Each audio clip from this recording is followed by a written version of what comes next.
Blog Talk Radio.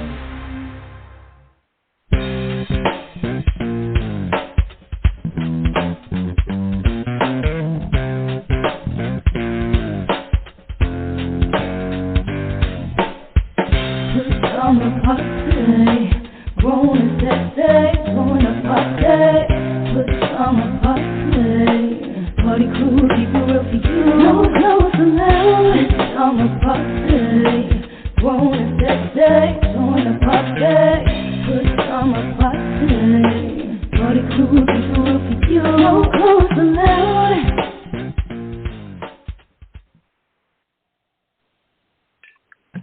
All right, welcome to another edition of the Friday night edition of the Pajama Party. I'm one of your hosts, Poppa DD. I'm here with Ketel. Hello. And Redwine. Bonsoir, darling. How's everybody? Not too bad. Snowed in. Oh, no. Yeah. That's starting again? No, just couldn't get out. Hey, one of those days. It wasn't a bad day, though. Still snow on the ground. I'm tired of looking at it.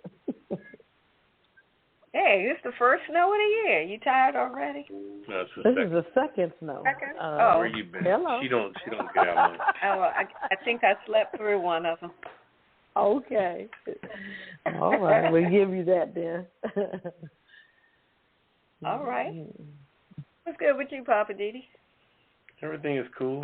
Just getting over trying to deal with this little chest cold I got that's and seeming not go away. You sure about that? Some brown liquor to get it away. Think so? Oh, yeah, I'm for on sure. the fence with that. I don't know whether brown liquor will help it or hurt it. I don't know. You might have put it in a hot toddy. Yeah, I was going to say it's one way to find out. You have to do a scientific experiment. There you go. Test your hypothesis. Oh, wow. Big words. Hey, get scientific with that thing. And you can let people know. After careful study and scientific experimentation, I can now tell you that either it does or it doesn't. I'd have to get the brand of the booze also. Not all brown liquors are created equal. Yeah, that's true. That's true. Well, that's part of the experiment. You may have to try 3 or 4. There you go. Good looking out, Redwine. Mm-hmm. Woo! You know, it's all about the people. Got to help the people. People need to know. Mm-hmm. All right. What's your lead off topic tonight, Poppa DD? Oh man, my lead off topic. I was in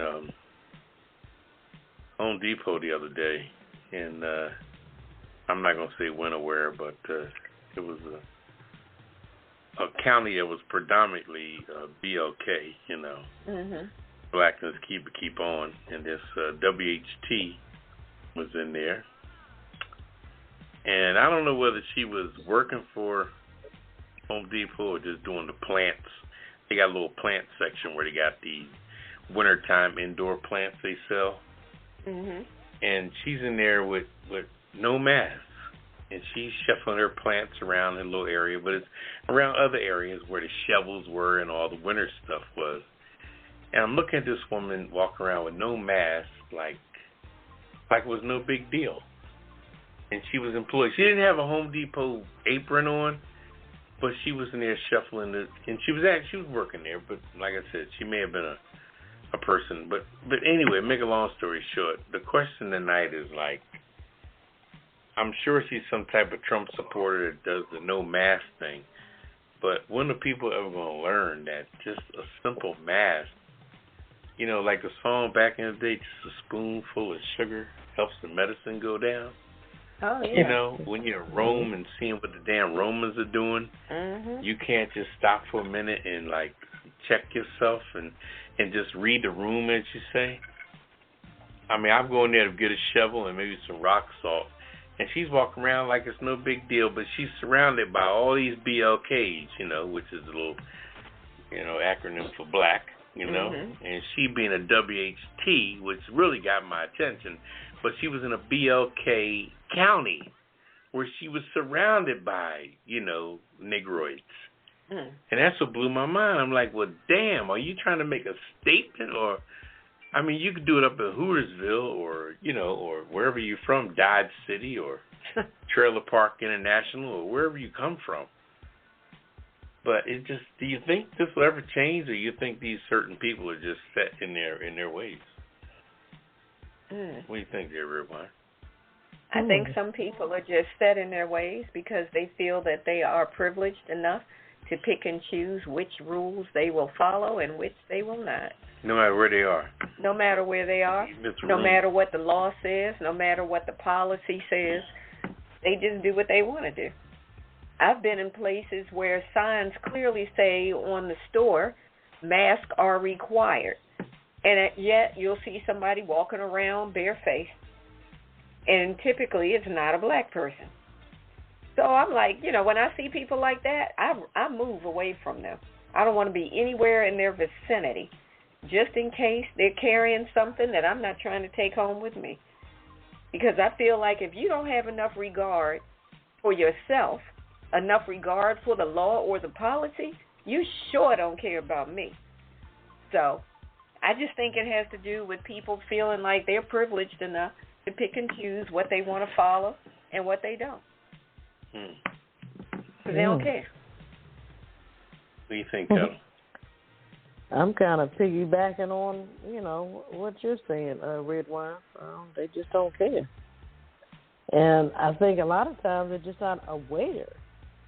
Okay, maybe I forgot my mask or something, but they're just not aware, or I guess it's to the point they don't care. I guess they're tired of masking up. And, I'm not going to wear it anymore. Remember that movie, I'm Not Going to Take It Anymore? The man was just going crazy. So I think we got to a point where, we just had enough. We just can't breathe, don't feel like wearing a mask. And, and some people might think it's not that serious. Okay, but it still is to a degree. So, I think we just, as individuals, just need to take care of ourselves, make sure our immune system is strong, and when we are all around people that are not wearing a mask, either get away from them or our immune system be too strong that we can fight off anything. So that's my take on it.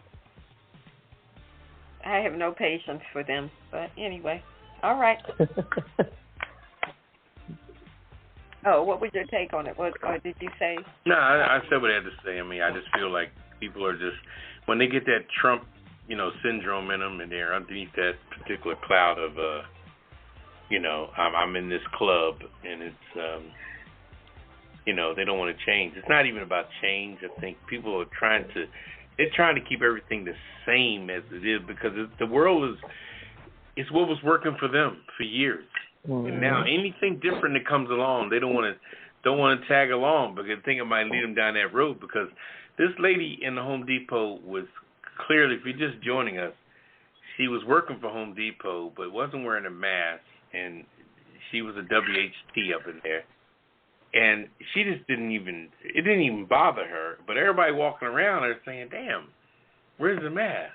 Mm-hmm. And she's in the middle of a black county, and I'm not going to name the county for respect of the county. And nobody checked her. Nobody said anything. No, because nobody goes near that. I don't blame people for not going near that or even speaking on it, because, there's people, anybody that's walking around like that is so confident in what they're doing, I'm sure they could be packing or whatever. You know what I mean? In today's world, I ain't taking that damn chance. You never know. I'm not trying to defend the mask like that where I'm going to actually say something to somebody, because I done cooled out a lot with stuff. I want to, longevity has its purpose, and I'm trying to live as long as I can live based on my age now. And I ain't starting new stuff with nobody that's already not reading the room like they should. I hear you. But anyway, that's our question for the night.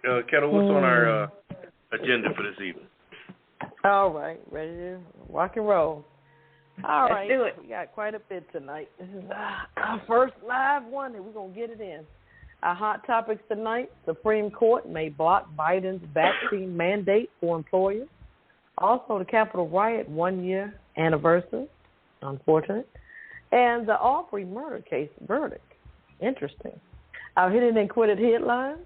Chicago Teachers Union demands to know how mayor is spending federal COVID relief funds. Also, New York gives go-ahead for sports betting from phone. Taco Bell is selling a monthly taco subscription. Okay. You sure that's not weird news? Also, descendants of Plessy versus Ferguson unite after Plessy pardon.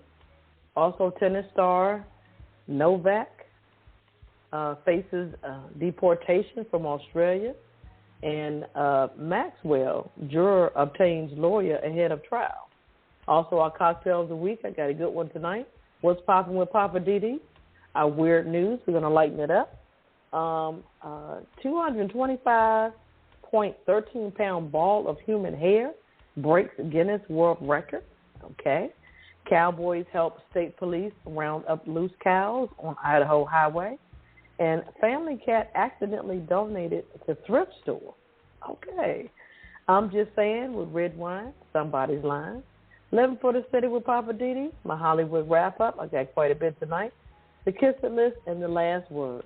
So sit back, relax, get your favorite cocktail, and we'll be back with the hot topic. This is Redwine, and you're listening to WPJP Blog Talk Radio Pajama Party. Check out my commentary. I like to call it I'm Just Saying, because sometimes I am just saying.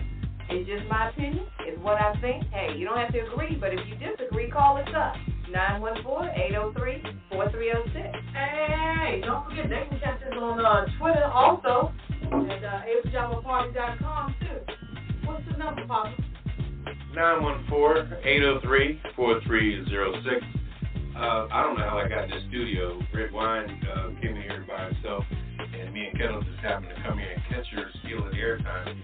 As usual. You know, we're trying to do my own promo, and y'all just happen to show up again. Well, can y'all tell us what time? Oh, 9 o'clock Eastern Time, 8 o'clock Mountain Time, 7 o'clock Central Time.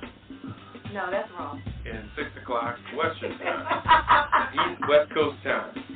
Right, okay. Right. Either way. So if you're in California, call us at 6 p.m., 7 o'clock if you're hanging out in Colorado somewhere. 7 o'clock, that's Central Time. See, now we got it all. 7 o'clock if you're in... okay, it's 9 o'clock Eastern. Y'all do the math. Figure out where you are. Check your watch. 9 o'clock Eastern. Right, okay. Check us out. 9 o'clock Eastern Standard Time, 9:15 CP time, right? Yep, that's right. CP time, 9:15. There you go. All right. All right, bartender. Is that it? Hey. Bartender. Hey, is that Mr. Lowe? Hey, come on, Mr. Lowe, the bartender. I was trying to jiggle my ice in my glass, but it melted. Oh, jiggle.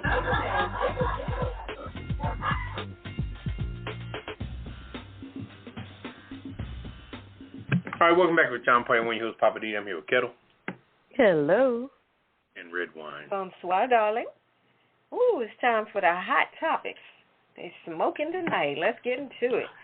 Ketel, you're up first. What's going on? All right. The Supreme Court.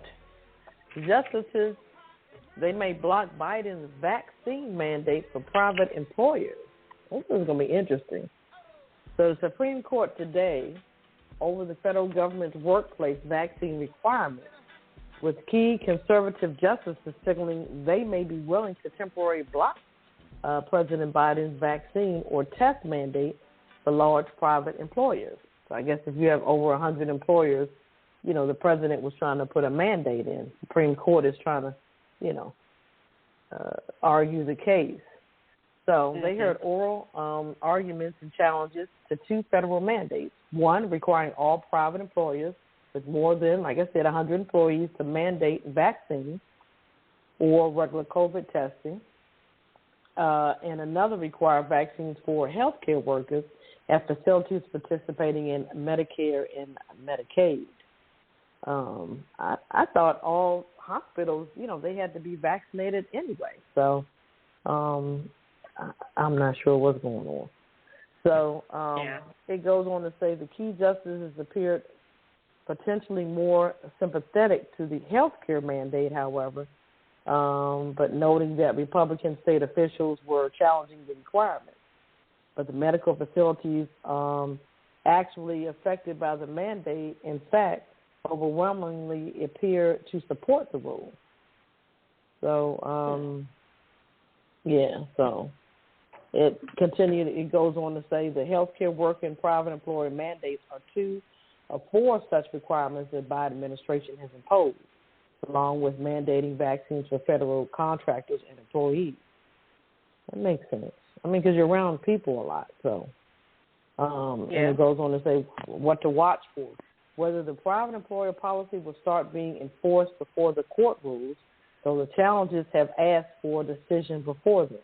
The vaccine or test mandate for large employers already took effect Tuesday, but the Department of Labor said it will not start penalizing employers if you don't comply with the policy until the 10th of January or before February 9th. So it is a touchy situation here. Like we said before, certain people in certain lines of work, they need to be vaccinated. And for this to go all the way to the Supreme Court, it's like, come on, people, what we doing? Well, what are they going to do about all the people who quit over being forced to be vaccinated? Because there were a lot of healthcare workers who didn't want to be vaccinated, and they quit, and people from other jobs as well. Well, they saying, I guess if the Supreme Court rules on them not have to be vaccinated, it doesn't have to be a mandate, that I guess the employers, they can rehire them if they choose to. Now, if they're going to get back pay anything, that's a whole nother court situation. So that's a good question. So I wonder if any of those people are going to launch their own lawsuit. For feeling like they had to give up their job over not wanting to be vaccinated, so they let the job go. I don't know if anybody, because I know some companies said that they were going to fire and did fire people, if I recall correctly. They were like, okay, you have up until a certain date to get vaccinated, and if you don't do so by that date, you're out of here. Right. So was that considered a firing for those that did not comply? Well, I guess this Supreme Court ruling is going to make that clear. Like you said, that's a whole nother ball game. They have to go back and either sue their employer or just move on. Or they could maybe try to get some back pay or something. You fired me prematurely, so to speak.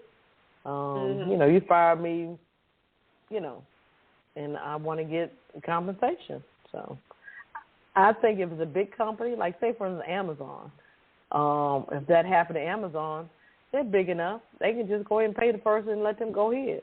Or they can rehire them, and pay them the back pay. So I think it can go either way. Yeah, they could. I can't imagine that they would, but yeah, they could.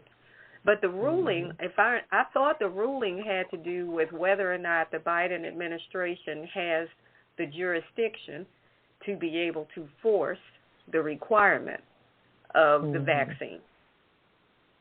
So whether or not, what people do about those who walked off of the job or got fired, I think you're right. That's going to be a whole different ball of wax.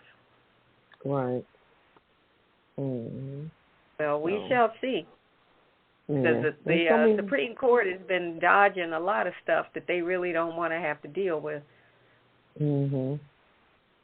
But see, some of these lower courts said that had to be reinstated. Let me see. The larger employer mandate was reinstated by the 6th Circuit Court of Appeals on December 17th after the 5th Circuit blocked it in November, prompting more than 10 challenges to be filed at the Supreme Court. So these lower courts are saying, okay, you don't have to do vaccination, but then another circuit court appeals it. So, just back and forth. So now it's at the Supreme Court. So, like I said, again, it's going to be interesting to see what's going to really happen. So they might just say that the lower court ruling exists because, like you said, they don't want to get involved in it. It sounds like they dodging it. What's they dodge it. What's your take on it, Papa? What do you think? I think that they're going to be deadlocked on it because I really don't think the Supreme Court's going to come in that hard with anything because if they drop it completely, it's going to be an issue. If they mandate it, it's going to be an issue. I don't know if is the Supreme Court allowed to be deadlocked on stuff? Do they have to make a decision? Is that what it's about with that? Well, they have an uneven number, so.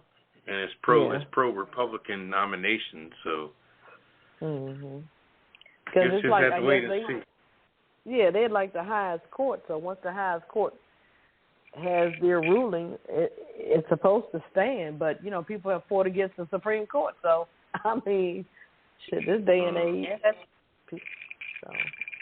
It can't be a tie because it's an uneven number. Yeah, I don't think I think we're heading to a point now where the world is never going to be happy anymore. We're at the point now where no matter what you do, somebody's going to be pissed off. I'm just glad ain't nobody fucking with my brown liquor, opening my bottles ahead of time. Oh boy, I hear you. This don't mess with the brown liquor.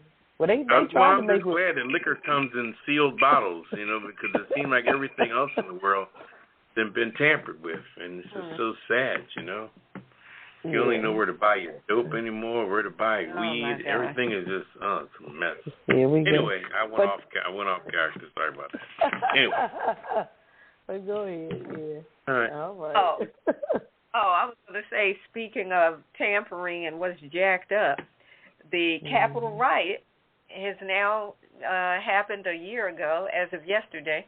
It was basically, I guess you would say, the anniversary of the Capitol riot that occurred a year ago on January 6th. And what's interesting is that, the statement, a house divided cannot stand, that's what's going on with the Republican Party and the Democratic Party. Both parties are pretty much divided against themselves.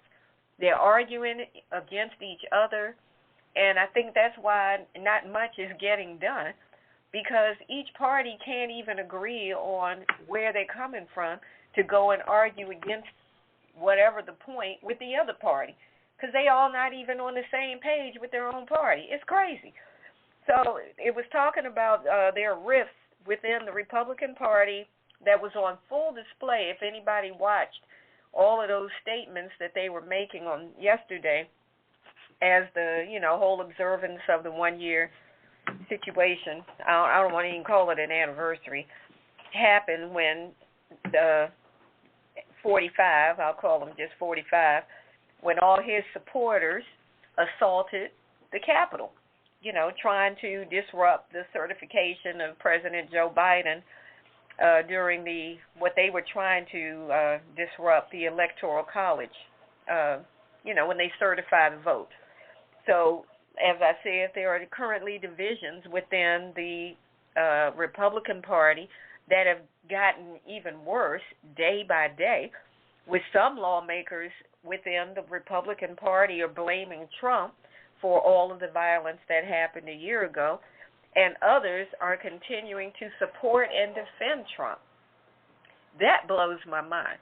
After all the footage and all the reports and all the investigations, how can any of these Republicans still stand by him and support him when he's still running around talking about he actually won the election and how it was stolen from him and all of that crap? So there was a lot of different views expressed, of course. Some people condemning the Republican Party, some people condemning the Democrats. Some of the Republicans were saying the Democrats only launched this whole investigation just to get, I don't know, like for some kind of political gain or publicity or whatever. There's a whole lot of that's been going on. So you had people like your boy Mitch McConnell, who is the Senate Minority Leader. He had previously condemned Trump for the January 6th attack, But when he made his statements yesterday, he didn't even mention Trump in the statement. Now, all of these folk were up there making all these statements yesterday. So when Mitch got up, he condemned everything that happened, but not once did he mention anything about Trump. Didn't even say his name. But then he suggested that the Democrats were just trying to exploit the whole situation for their own partisan goals. Then you had people like Liz Cheney, who is also a Republican from Wyoming. She did not mince her words at all. She condemned Trump and some of the other Republican lawmakers who tried to downplay the whole riot. Because if you recall, some of them said, oh, those people weren't rioters, they were just tourists. I don't even know how they could put those words out of their mouth after you saw what happened. But anyway, it was just a lot of that kind of stuff going on. You know, they made all these comments and statements back and forth, pointing fingers, blaming folk as to who's responsible for what. This woman, Elise Stefanik of New York, who replaced Liz Cheney as chair of the House Republican Conference, she was basically attacking the Democrats. She, and of course, Matt Gaetz, which we haven't heard much from lately. He's from Florida, and your girl Marjorie Taylor Greene, and you know both of them are hardcore Trump supporters. They were blasting the House Select Committee, who investigated the whole attack. Gaetz was calling the committee members tyrants on Twitter. You know, he won't say stuff to people's face. They get on Twitter and talk trash. Marjorie Taylor Greene said in her post that she doesn't trust the government because of this investigation that's been ongoing. But Marjorie Taylor Greene, in case you didn't know, you work for the government. You're part of the government. You are a representative. So how are you going to make a statement on social media talking about you don't trust the government? It's something really wrong with her. But anyway, so it was just a lot of that kind of stuff that happened yesterday when people got up to the mic and had their 5 minutes of, you know, mic time. And, of course, Trump is still running around having press conferences and releasing statements, still talking about the election was stolen and blasting the House Select Committee. He was calling them the House Unselect Committee. You know, he tries to get cute with his words and stuff. So he's still talking all that stuff. I can't believe that it's been a year, and he's still running around talking about how the election was stolen. And his allies are still repeating the same thing. Wow. It boggles the mind. So, yeah. That's what happened yesterday up on Capitol Hill. They can spend all that time doing that, but they can't agree on the voting rights bill. They can't get anything else accomplished, but yet they can all find time to point fingers and say who's wrong. Go figure. Well. Anyway, I'm going to go to the phone lines and pick up a caller. Hello, caller. Welcome to the Pajama Party Show. Go right ahead with your comment. First of all, Happy New Year to everyone. Thank you. Happy New Year to you too. All right. Second of all, this is Poppa DD Jr. I am back. It's a new year. Hey, Poppa Okay. DD Jr. Welcome back. Yes, I love to hear that snicker. But anyway, I want to comment. I want to go back to this mandate foolishness. First of all, this shouldn't even be a topic, or we shouldn't even be discussing this. This is a worldwide virus/disease that is killing people. There should not be any hesitation that it should be something that is completely mandated and enforced that everyone get vaccinated. I mean, for it to become political, it's just ridiculous. It's utterly ridiculous that people are taking this to court saying that you can't force people. That's crazy. That's just straight up crazy. I mean, and, here I am. I have to go to work and sit up with fools that refuse to get vaccinated. Thank God they've made a mandate now at some point in time this month where if you're not, bye-bye, you get to go home and stay home permanently. Mhm. So I just needed to just release myself about that topic because it shouldn't even be a topic, to be honest with you. We shouldn't even be talking about it. You would think that people would be more concerned about living, and trying to get through this and get to the other side of this virus, but they're too concerned about somebody stepping on their individual rights and their preferences and all this kind of stuff. So that's what the issue has been. Yes. Now I'll finish with that because I'm going to go a little off script with Poppa DD because he mentions a couple of things that I might be able to help him with. He was talking about some weed. I got a connection, brother, that they can come deliver to you. Okay. But anyway, I just need to say that right quick, but okay. They just don't deliver brown liquor though. Oh boy. Okay. All as right, long as it's clean and right. Oh, funny. I appreciate it. I need to know the story. But anyway, I appreciate you all allowing me to say that, and because I was just like, I can't believe we even talking about this. Yeah, I agree. Yep, you're right. All right. Yeah. Thanks for calling. Poppa DD. Well, thank y'all, and y'all continue doing what y'all doing. And I'm just going to sit here and listen and smoke me a joint. All right now. And thank you. Well, Happy New Year to you. Yes. Hallelujah. All right. Okay. Thanks for calling. All right. Now, can I hear my favorite thing muted? Okay.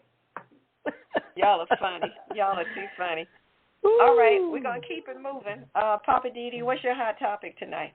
I have another topic. Let me just go on what the caller just said. Let me just put out a little level of realism toward what the caller just said, and I mean this sincerely.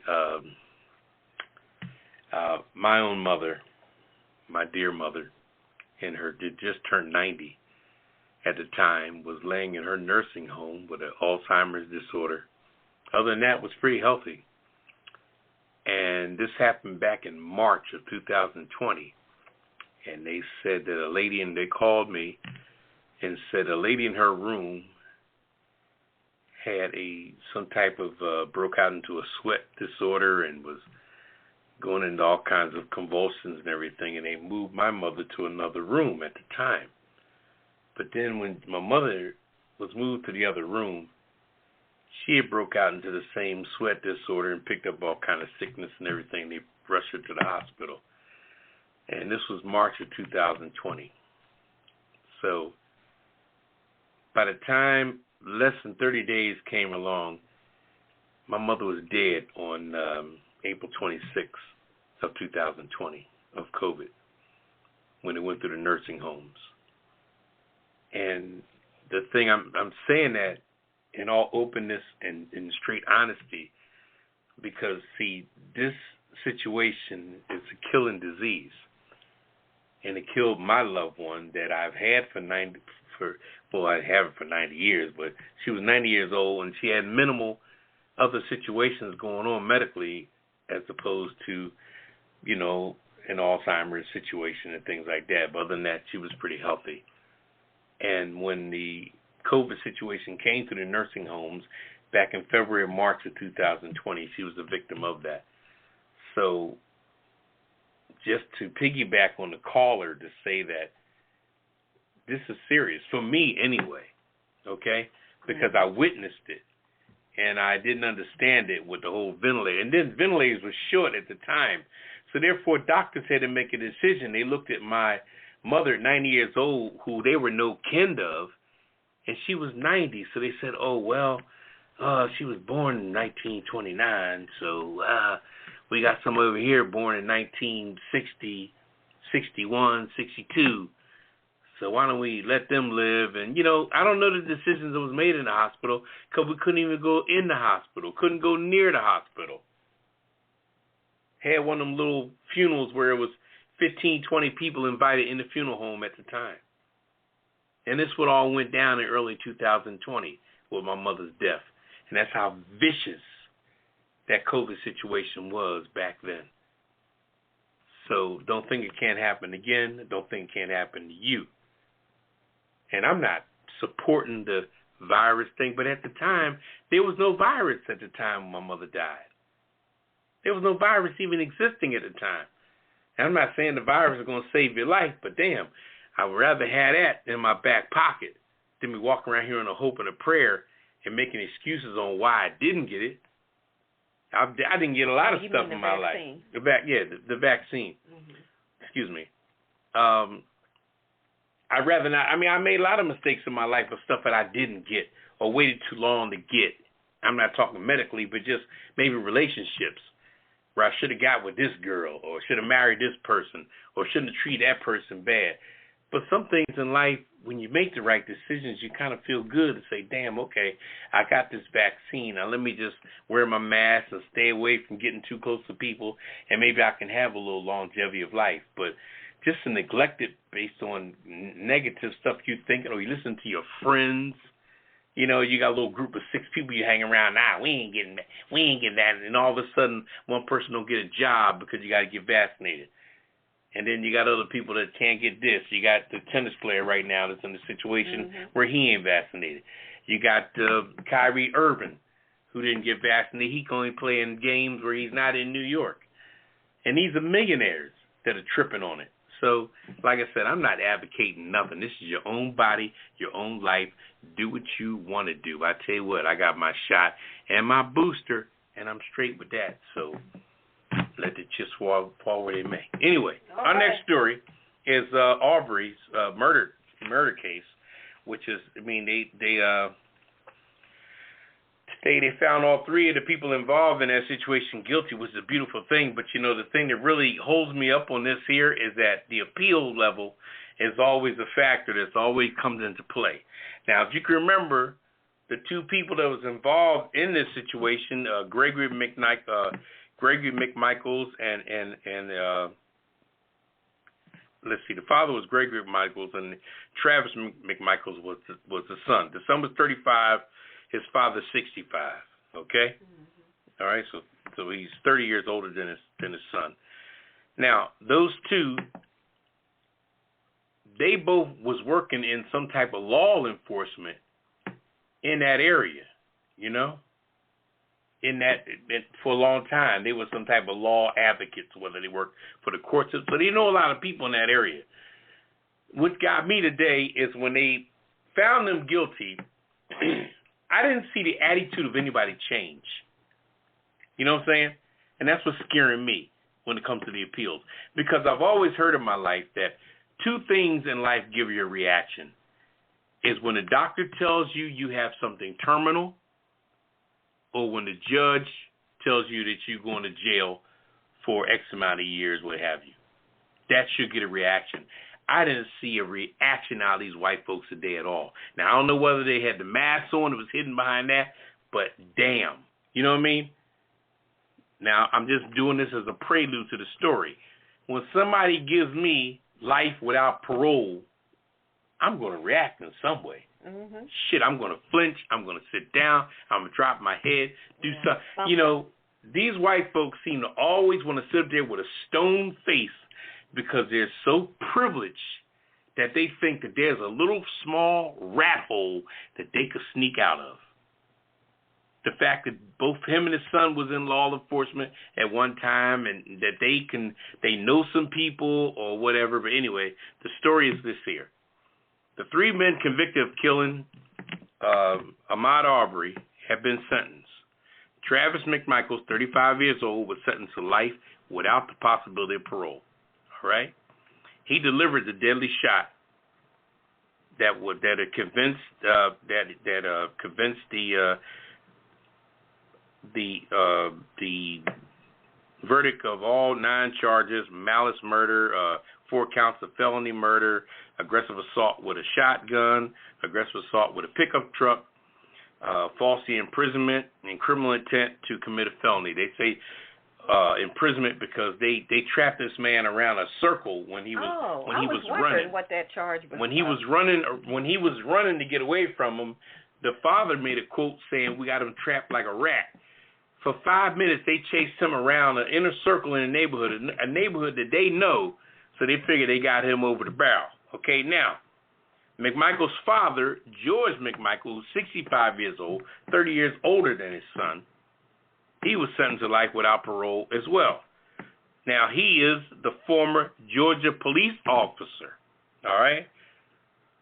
So he was accused of, he was found not guilty of malice murder, but was convicted on the remaining charge, including felony murder and all that jazz. But he's a former police officer, and he didn't even flinch because he knows everybody in the business, and that's what scares me. Okay? It's a dramatistic day today, but what I'm concerned about is, like, what does this bring going forward with these appeals? All right? Now, there was another guy, the McMichael's neighbor, William Roddy Bryant, 53, he was sentenced to life with the possibility of parole because they said that he kind of excluded himself from the situation as well. But he was one of the person that helped entrap the guy. He was taking the video of it like it was going to be a damn movie or something. You know, so it was just a situation that was, that was so interesting. The jury, in November, after deliberating for like 11 hours, they convicted the three white men of chasing and fatally shooting Aubrey, a 25-year-old black man who was out on Sunday for a jog, and he had stopped over at a house that was under renovation, and they said he walked around the house for a while looking and seeing. Now, the house, mind you, had a big opening on it. There was no door, no wall. The house was under complete renovation. And the fact that the black man walked in and looked around because it was wide open, it wasn't like he could walk out and steal anything. I'm not defending the situation with that, and I'm not retrying the case. All I'm saying is that you have no right to cast judgment on anything anybody else is doing if they're not doing it to you. Okay? Right. Now, the main thing I want to say in ending this particular story is this here, and I'm going to say it loud and clear. Ever since World War II, words from my father, when my father, a black man, came back from World War II, it was issued the GI Bill, ability to buy a house. They could not buy houses in the suburbs. They had to move to the city. And I've said this before. So instead of moving out to Levittown, Pennsylvania, they had to move to Philadelphia. Instead of going out to Chevy Chase and all these other places on the outskirts, they had to move to D.C. Mm-hmm. And instead of moving to, places and other places in Jersey, they had to move to Trenton. Places down, or moving out in suburbs of New Jersey, they had to move to Newark. They had to move in the city where white folks went out to the suburbs. Now, these suburbs, now mind you, the McMichaels probably got that house out in the suburbs now. That's probably worth about $400,000. They got it back in 1945 for a nickel and a song. Now, this man, his father's only 65. Anybody that was in World War II is in their 90s now. So they probably got that house from George McMichael, the 65-year-old man's father. The point I'm making is that they brought these houses in the suburbs for nothing back in the 40s. And now they want to take possession of the whole neighborhood. Like, this is our neighborhood. So if you're black, this is our neighborhood. What are you doing in our neighborhood? These are the children of the World War II people. Now, mind you, the white men that came out of World War II didn't make up the rules. So when they were allowed to move to the suburbs, they just moved. So I'm not faulting them. They were sailors. They were sailors and army people and Air Force, just like my father was. But they were able to go to the suburbs. But now the children are picking up possession. So now anybody that comes in the neighborhood, they feel like they got to have a barrier around it. And this would happen to Aubrey. He went in a neighborhood where white folks think they run stuff. And when he go in there, oh, what are you doing in our neighborhood? So you see how they think that after a while, when they've been there for so long, anybody that don't look like them don't belong there? What is that going to do for our children now, 20 years from now, to go to college and come out with good grades, get a job making about $150 a year, and want to move to Chubby Chase? And she's jet cold, beautiful black, and she wants to move to Chubby Chase because she likes it up there. But now, the people up there saying, what are you doing here? Well, hell, she was only born in 1991. She don't know shit about World War II. She don't know nothing about what's been there, the history of it. She just want to buy a house. Yeah, but the white folks are saying, this is our area. And I don't mean to use Chubby Chase and play with them. Excuse me for that. But, understand the drift of it. And that's the whole scoop of this situation here. God bless the brother's soul. Anyway. All right. Well, thank you for that one, Poppa DD. I'm going to go back to the phone line to pick up another caller. And let's see what everybody else has to say. Hello, caller. Welcome to the Pajama Party. Go right ahead with your comment. Whatever comment you want to talk about. Hey, how you doing? Hey, Happy New Year, everybody, first and foremost. Thank you. Happy New Year, sir. That's good. It's good. Obviously, I've been on here listening to everyone's opinion, and the thing with the vaccine. I know PG County has that pretty much a strict policy as far as not. Oh, caller, your phone faded out. A little closer to your phone so we can hear you better. Your phone faded out. Where there's different laws in each county, city. Hello. Caller, are you on a speakerphone? Because we can't hear you too well. I think sometimes when people don't see someone matching up, they try to jump for it, which I heard a few times on here. And I don't think that anti-maskers, or people want to call it, are necessarily a Trump supporter thing. Or is it just a thing of you're right?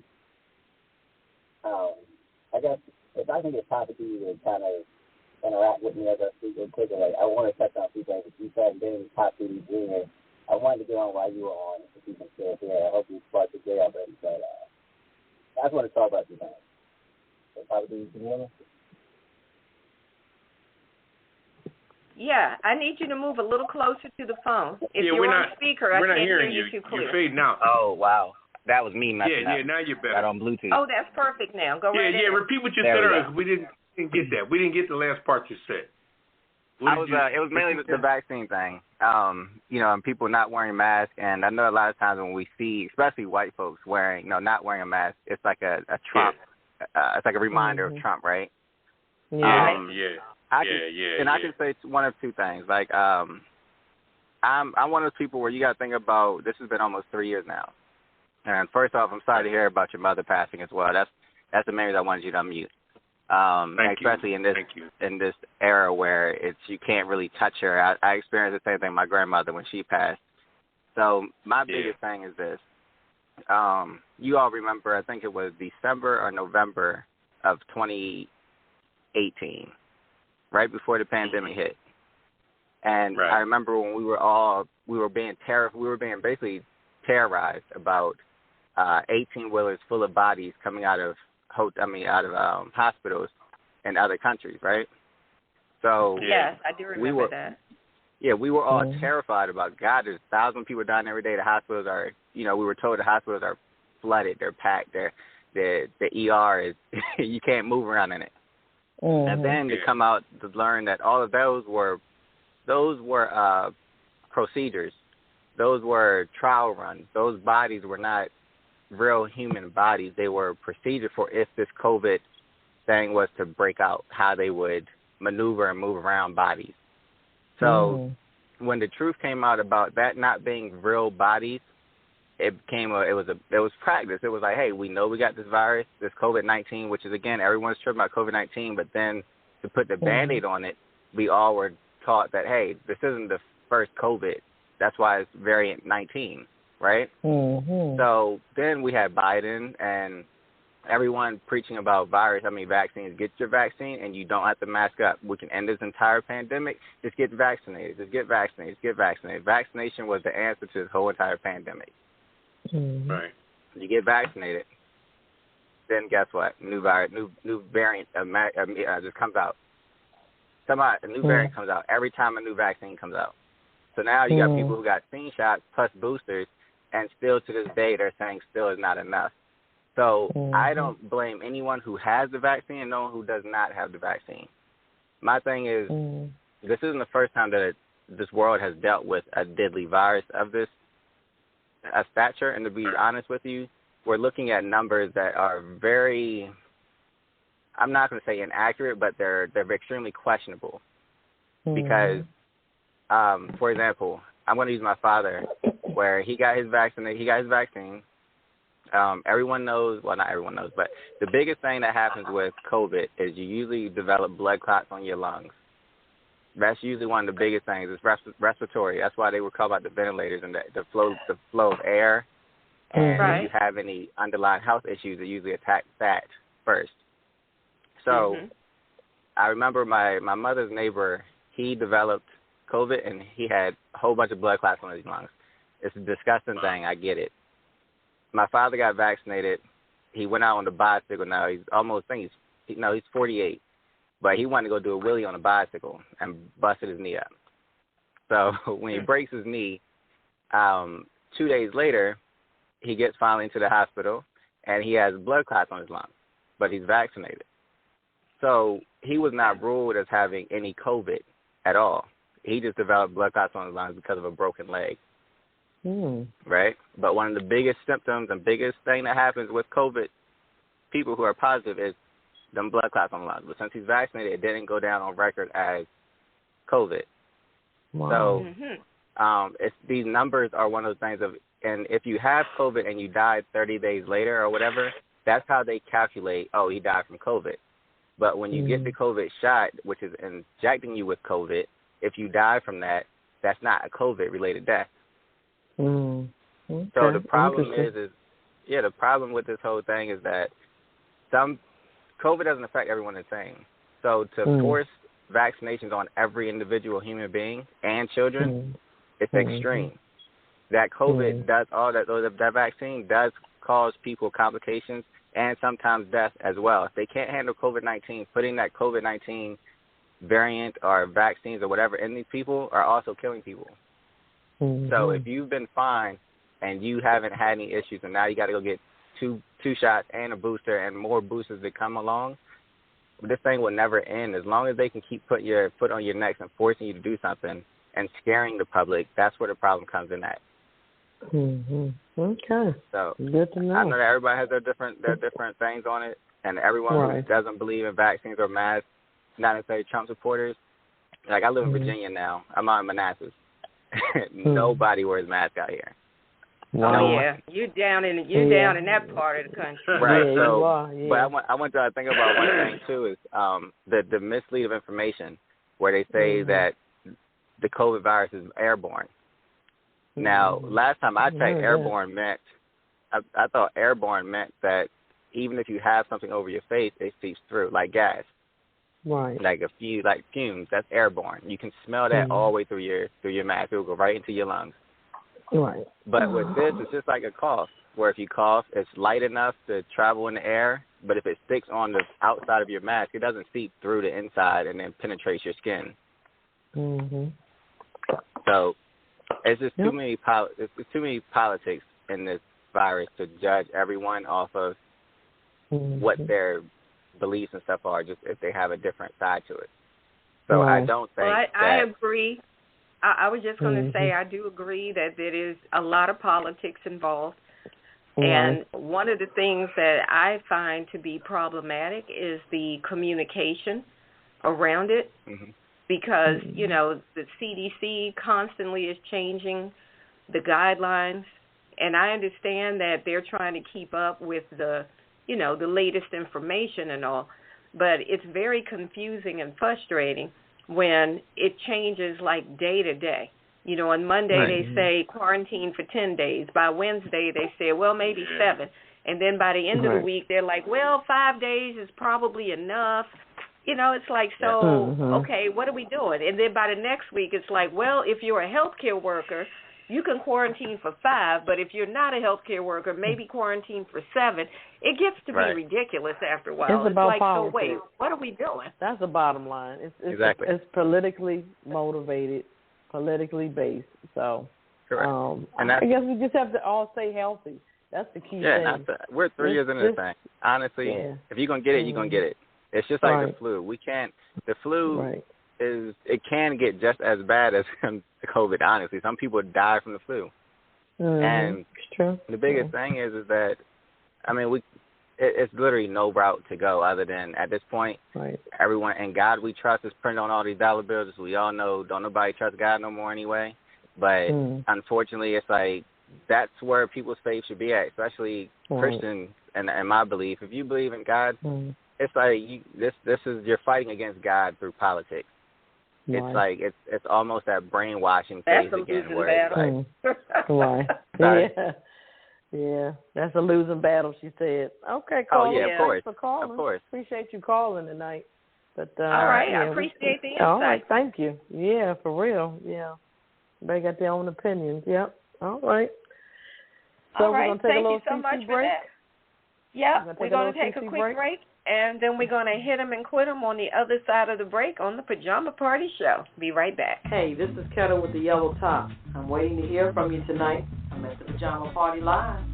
So you can reach us at 914-803-4306, or you can check us out on apajamaparty.com. I've got my opinions, but I want to hear yours. Poppa DD and Redwine are trying to beat me down, so I need you to call back and back me up. I know you're out there. I can hear you breathing. So call me now. 914-803-4306. I'm right here on WBJP Blog Talk Radio. Waiting to hear from you. Here they come. I gotta go.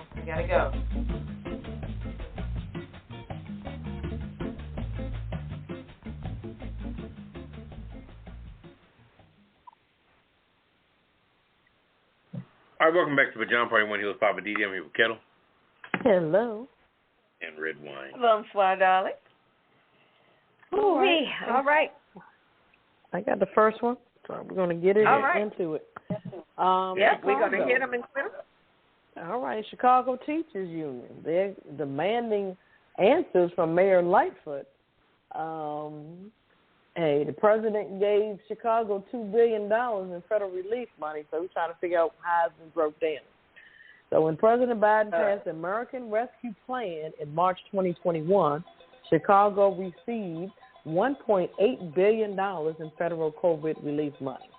Now the Chicago Teachers Union is demanding to know exactly how that money is being spent after it voted to close schools Tuesday evening to go back to remote classes until the current spike in the COVID-19 issue.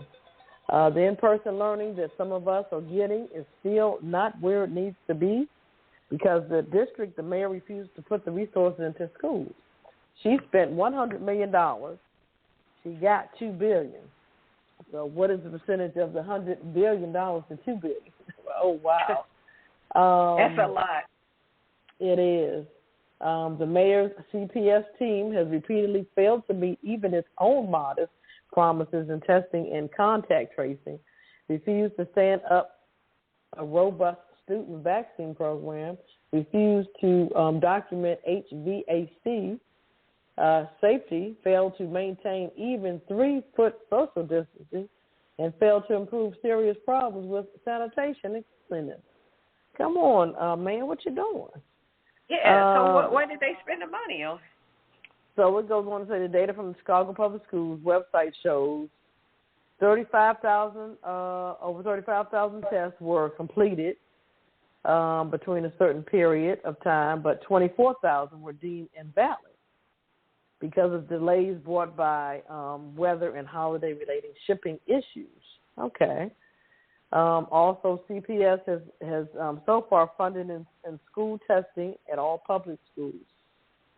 10,000 out of about 340,000 total public school students were tested Monday. Access to free COVID vaccine was $15 million in HEPA air filters and $141 million in improved mechanical system upgrades. It just sounds like a whole lot of bullshit to me.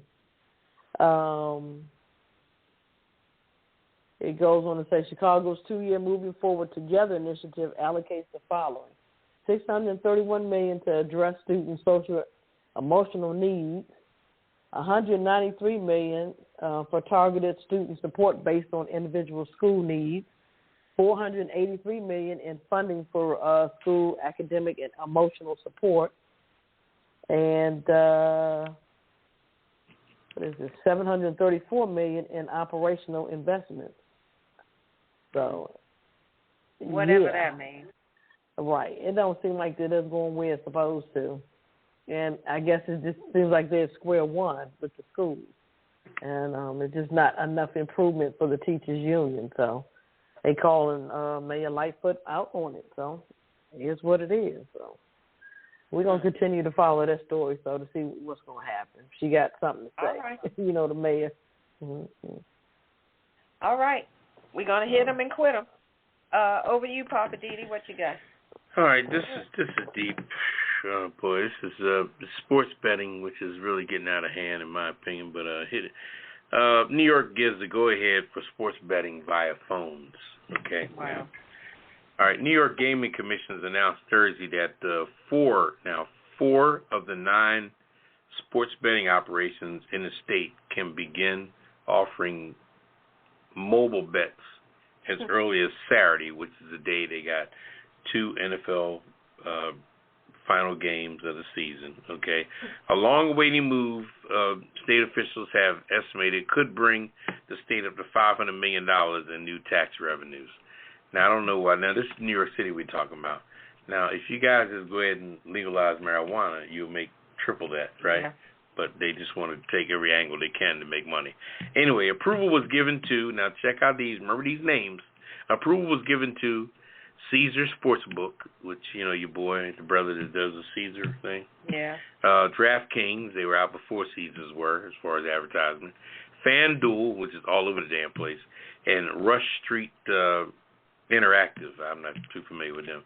Which another 5 betting marketplaces are still working on meeting their statutory and regulations, and they'll be approved as soon as they meet those regulations that they're pending. New York State Gaming Commission announced that the other day. All right? Mm-hmm. In-person sports betting was allowed in several casinos in the state of New York in 2019, following the 2018 Supreme Court decision that removed the 1990 federal law against sports betting. Okay? So in 1990, it wasn't fine to that. Then all of a sudden, like damn near, what is that, 18 years later, they put it back. All about the money. The massive market of betting is still in the workplace since. Okay, the in-person gambling in New York casinos have averaged under $4 million per year in tax revenues, according to the Action Network of Sports Betting. Now, this was $4 million. Now they're up to damn $500 million. Anyway, former Governor Andrew Cuomo, he signed the bill into law in April after some hesitation, and the State Gaming Commission said that the 4 operating currently approved can accept the bets as early as 9 a.m. on Saturday morning. Now, this was in the works a long time ago, but it wasn't going into effect until after the new year. So anyway, all 4 of the sports books have said that they are ready to bet as soon as the clock hits 9 o'clock on Saturday morning. That's a goddamn shame. I wonder who's contributing to the 1-800-GAMBLER promos, because that's going to go down after a while. Young people are going to lose their house, their cars, their whole life, if they get out of control with it. Anyway, the New York State Commission said that the other 5 awaiting approvals are, now check these out. This is Wynn Interactives. Those are commercials you see with Ben Affleck and Shaquille O'Neal's in that commercial as well. Mm-hmm. Resorts Hotel was originally owned by Merv Griffin before he died. Mm-hmm. I don't know who owns it now. Bally's, which is a prominent joint. We know Bally's. Mm-hmm. Bally's and Resorts was 2 big Atlantic City hotels. Me being from Philly, we call that Chicken Bone Beach back in the day. BET, MGM, your boy advertises that. Oh, yeah. Yeah. Jamie Foxx. Jamie Foxx, yeah. And Point Bet, okay? So, as you can see, this betting stuff is some serious business. And it's mostly serious business in the football season because that's the most unpredictable sport you can bet on. Nobody knows. And people love their football team so much they want to lose their damn shirt. Baseball's not even in the runnings. The next thing when football ends, the next thing they're going to go after is the March Madness, and then they'll shoot right into the playoff series of the NBA.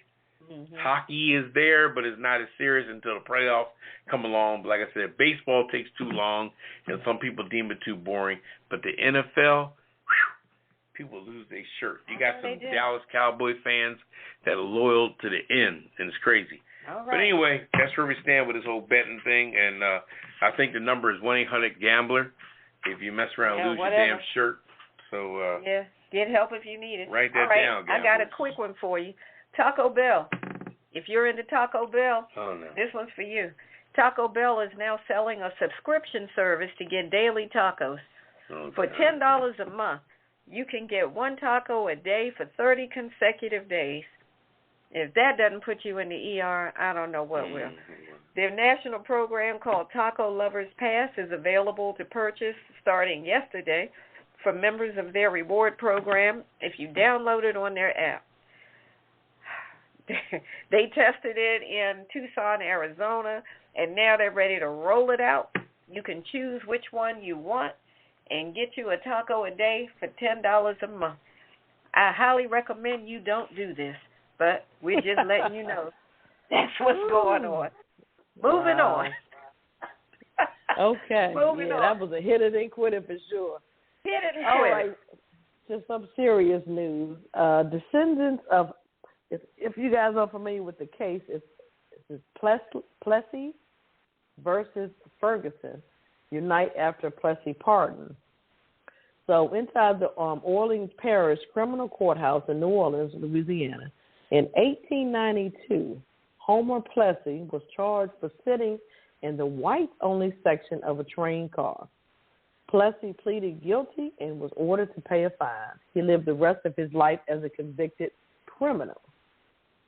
His case became the landmark Supreme Court case, Plessy versus Ferguson, and where 7 of 8 justices ruled against him and established the precedent of separate but equal treatment for black people in the United States. So nearly 130 years later, Louisiana Governor John Bel Edwards granted a posthumous pardon to Plessy on Wednesday near the spot where Plessy was arrested. Wow. Finally got some justice. 130 years later. Wow. Unbelievable. That was a monumental case. I mean, come on now. He got fined. Why are you still a criminal? I don't get it. You got fined. Okay, move on. He paid the fine. Okay. Anyway. Let's see. Homer Plessy is now the first person in Louisiana to be pardoned. The presiding judge of the Orleans Parish Criminal Court told CBS that she plans to dedicate her courtroom's Section A to Homer Plessy and call it the Homer Plessy Courtroom. Oh, isn't that grand of her? Special. Okay. All right. Mm-hmm. Isn't that lovely? All right. Yeah. Moving on. All right. Over to you, Poppa DD. All right. This is about your boy. What's his name? The Joker. The Joker. Novak Djokovic faced a deportation from Australia. It's called the Australia Open. Novak Djokovic is fighting against deportation from Australia after his visa was revoked at the Melbourne airport. Okay? Now, this tennis star who was seeking his 10th Australian Open victory and the men's record 21 Grand Slam title, Wow. Okay, that would be a big thing for him. Has been blocked entry into the country by the Australian Border Force. Okay, after he failed to provide appropriate evidence to meet the entry requirements of Australia. Now, Australia is strict as hell with their rules over there when it comes to stuff. You know, like you said, like our last caller said, when it comes to being vaccinated or not, it's a choice or whatever, but some people are cracking down on it for real, and they're trying to stand by it, trying to make a difference, see if they can get things back to somewhat normal. You know, if you eat less food, you lose weight. I guess that's how they feel. You know, but anyway, he failed to provide appropriate evidence to meet the entry requirements to Australia, and the visa has been substantially canceled. So the ABF added that non-citizens who do not hold a valid visa on entry, or who have had their visas canceled, will be detained and removed from Australia. That's their rule. They said to him, we don't give a damn whether you're a tennis player or a ping pong player. Yeah. Okay, you're going to follow the rules. Now, the decision will spark uproar from Serbia and his parents and fans of his, that, you know, typical people that like him, they want, you know, they want him to be, you know, get in the game. I mean, I can understand in that. Any but event, the rule in Australia, that's their rule. That's their rule. So different people are speaking up. Some people are against it, some people for it, such as the politics of it. Australia Home Affairs Minister was dismissed by suggesting that Novak, what's the name? I can't pronounce it. Djokovic is being held captive in the airport, declaring that the world number one should be free to leave the country whenever he chooses, and we should give him a break because he's a champion. So people have even put down the minister of the whole situation in Australia. So it's getting pretty heavy. Yeah, but they said he can leave anytime he wants. Yeah. What they said, what you're not going to do is come in anytime you want unless you can prove vaccination. That's their rule. So right now it's a pending situation. It's in court, and they'll see what goes on from there. Okay. All right. I got the last one, Ghislaine. I guess I'm pronouncing her name right. Ghislaine Maxwell. That's the lady who was basically helping Epstein pimp those underage girls to Epstein, that whole thing. Well, now one of the jurors that was on that case, on her case, who has now retained a lawyer, because now he has revealed, this was a male juror, he has revealed that he had been sexually abused as a child. And the issue with that is that when you become a juror, you had to fill out this questionnaire and sign it and affirm that you are not being deceptive. And that was one of the questions. Have you ever been sexually abused or whatever? And he said no on the questionnaire. Now he's coming out saying, actually, yeah, I was. So he's basically saying that he didn't recall it at that time and all this kind of stuff. So her attorneys are now looking at trying to get a new trial, saying that this juror should not have been on the jury panel, and that, you know, his past exposure to, you know, sexual abuse could have tainted his vote. His bias. Except, you know, exactly. That could have created a bias. So I guess he figured, you know what, before this gets ugly, let me get a lawyer. So he has a lawyer, because apparently that's, I don't know if it's the same as perjury, but there's an issue where if you sign that thing and do the questionnaire and then they find out that you falsified information, there could be some legal issues going on with that. And he might actually, you know, face some legal problems. So that's what's going on with that. So she might end up with a new trial over that. I don't know. Here we go with loopholes. That's how I see it. Exactly.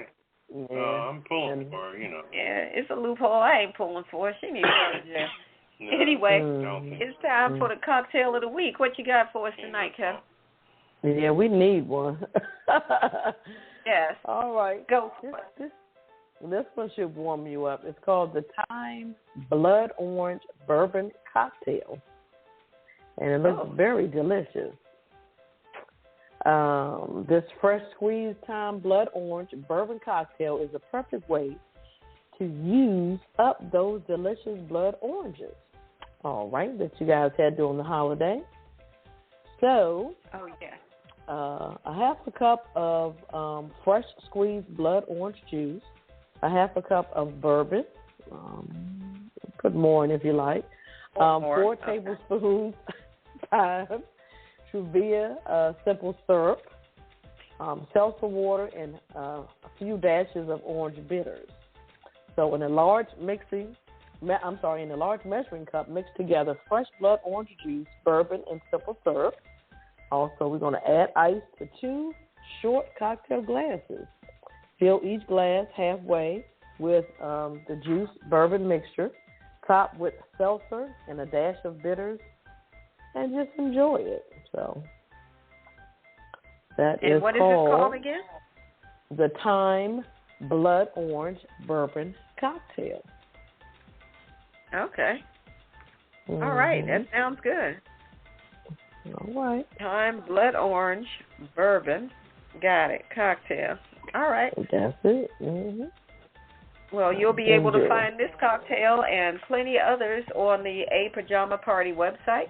Just click on the Cocktail of the Week icon, and you can find all kind of good stuff there. So check it out. And thank you, Ketel, for that. And Poppa DD, we're going to go over to you for What's Poppin'. I tell you, What's Poppin' basically is just to reiterate what the caller was saying earlier about the politics of all this. It's getting, everybody's in so many different directions anymore that, nobody knows what to do, where to go. Florida's got their thing going on, and everybody thinks that they're doing and saying the right thing based on what they believe in, and it's getting ugly. I mean, it's come to a point where, and then the CDC is going through a situation what they got going on, as far as people believe that they keep changing up their mind what we should do, we shouldn't do, and all. It's almost getting to the point just like the dinosaur time frame where nobody knows how the dinosaurs got taken out of here. What was it? Was it a volcano? Was it an earthquake? Was it what was it? Everybody got their belief on how did the dinosaurs go away, and this disease could end up taking everybody out. You never know. I mean, something could come in strong, and we could be playing around with the okey doke stuff and all who we think is intelligent or who we think is not intelligent. It's no winners. What side do we get on, or are we really supposed to be on the side? We're caught in the middle of the madness today, and it's so sad where everybody stands their ground, because most people stand their ground because it's all they know. Mm-hmm. I think the people that stand their ground on the side of ignorance are really ignorant people that don't know no better, and they're just standing in that particular zone because that's all they can understand is the middle words of, like Marjorie Greene. How did she become a congressperson? I don't understand. Who the hell was asleep at the wheel? Nobody understands. Who was asleep at the wheel? Hell, I might as well go put in for Congress. What the hell? I mean, I'm just saying, how do you do that? And then the other boy, what's his name, the one from Florida? Matt Gaetz. Matt Gaetz, you ain't heard from him. Because ever since that situation with them little young girls, he knew his little pants was down chasing them little young chickadees, so he ain't making no noise.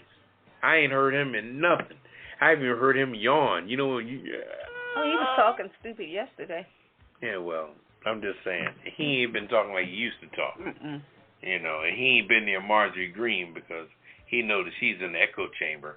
He don't want to be a part of that. So, anyway, I'll leave all that alone because it's just at the point now where we don't know what to do, where to turn, who to listen to not listen to. What's going on with the midterm elections coming up, what's going to go on in 2024. Whew, God help this country. You right about that. Right, Poppa DD. A lot to think about. Whew, that was heavy. So we got to lighten it up. Lighten it up, Ketel. All right. Let's lighten it up. We're gonna let's do it. Let's hit the weird news and lighten it up, as Ketel always says. All right, Ketel, what you got for us on the weird news tonight? Okay. A 225.3-pound ball of human hair breaks the Guinness Book of World Records. Why is it? Oh, Lord. The ball of human hair started by an Ohio salon. People are crazy. Before being turned over to Ripley's Believe It or Not, broke a Guinness Book World Record, grew to what I just said, 225 pounds. Steve Warden, owner of the Blocker Salon in Cambridge, said his son inspired him to start Hobbs, the hairball using clippings from his customers, and the ball grew until it was large enough to be featured in, the Ripley Believe It or Not. The story of Haas wasn't over, however, as Ripley took the ball to Orlando Comic-Con and asked attendees to donate their own hair clippings to help the ball grow to break this Guinness World Record. Haas was officially weighed, that's the name of the hair, I guess, hairball, was officially weighed in December and certified the pound, I told you, 225 pounds, breaking the record of 167 pounds set by a Missouri barber in 2014. It actually has changed my life, Warden said. I did it because of the love of my children and my future grandchildren. And just to show that, if you have a crazy idea, don't worry about what people are thinking. Just do it. Okay. Using Nike's. That's what's wrong with the world. That's exactly what's wrong with the world. People ain't got shit else to do. Well, but that's all, folks. Okay, can I just say that's really nasty? I agree. Why would you be collecting? I mean, if you work in a barber shop or a hair salon, why are you collecting the clippings and stuff from the hair? That's just so nasty. Anyway, okay. All right, I've got one about cowboys. This was out of Idaho. The Idaho State Police said a group of cowboys on horseback assisted state troopers that were attempting to round up cows on the run on the highway. Cows running wild on the highway in Idaho. The group of cowboys on horseback had to come and help them out. The state police said that the troopers responded to a call about the cattle blocking traffic on Interstate 84 in Caldwell, Idaho. And when they arrived, they found 2 cows in the roadway, and a third cow had jumped the fence and had gotten out of the traffic. I guess that cow said, "You're not going to take me out with a truck." So that cow got out of the way. And with the help from the cow's owner, the troopers used their best wrangling skills and at one point positioned their patrol cars to try to direct the cows back to the owner's trailer. It was a great idea, but it didn't work. It was the cowboys that figured this thing out and got those cows off the highway. So some of the friends of the cow's owner showed up on horseback, and the cowboys were able to wrangle the cattle into the trailer. So they said many thanks to the officers with the Caldwell Police and the deputies with the Canyon County Sheriff's Office for also using their best wrangling skills to give this story a happy ending, according to their social media posts. I would love to have seen these cowboys on horseback trying to get the cows off the highway. All right, that was our weird news. Over to Poppa DD. All right, well, one question. Is Idaho or you the hoe? Who's the hoe here? I ain't the hoe. You said Idaho a couple times. Anyway. I ain't the hoe. You ain't the hoe. No. What's your weird news? All right, this is deep here. A family accidentally donated a cat to a thrift store. What? The cat was reunited with a Colorado family after being accidentally donated to a thrift shop along with an old recliner. Now, that just shows you the state of these people's living room, okay? All right? Anytime you got a recliner that's so old and so dusty that the cat done dug a hole in that monkey. And when they donated it, the cat went with it because the cat was more lovable to the seat than he was to the damn house. Anyway. That's crazy. Denver Animal Protection said that a personal response to the Ark thrift store in Denver when employees discovered that there was a cat hiding inside the recliner that had been donated earlier in the day. Okay, so Denver Animal Control was able to abstract the feline from the chair, but employees found the animal's microchip was out of date. They didn't give a damn about the cat enough to change the damn microchip. Wait, they had to extract the cat out of the chair? Was he trapped? No, that was where he lived. He had dug his hole in his own. That was his chair. Oh. Luckily, the family had donated the chair. That had donated the chair. Discovered the cat was missing. I guess it was feeding time. So anytime they probably see that monkey is when it's time to feed his ass. Anyway, we went back to the store and the feline was. They said that the cat was stowed away in the seat, but they sent it over to Animal Control. So they had to go to Animal Control to pick it up. And I think about that. I'm thinking about, damn, well, how old is the chair, the house, the people, the cat? Yeah, the cat. The mic. Now, a microchip is something goes underneath the skin. They didn't say they got the information off the tag on his neck. Microchip, you got to cut the motherfucker and take the chip out, and the shit was out of date. So, damn, when was it put in? And does that thing got to be changed every now and then? I have no clue. That's a lot of questions. Yeah, it is. I think we need to put all of them on the tested list. Yeah. That was craziness. God bless. Okay, on that note, we'll take a quick break. I don't know what happened. Okay. Hey, that's why it's the weird news. What can we say? All right, we're going to take a quick break, and we're coming back with me. And I'm just saying, I'm going to talk about somebody's lying. I'll tell you who on the other side of the break. What's your opinion? We want to know on the Late Night Adult Pajama Party. Call us now on 914-803-4306 and tell us if you agree or disagree, or if you don't care one way or the other. If you've been waiting all week to tell somebody what's on your mind, now is your chance. Dial 914-803-4306 and press 1 to speak with the Pajama Party live on the air.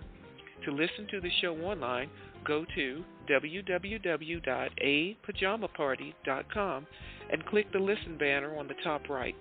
If you'd like to advertise your business with us, get in touch on www.apajamaparty.com.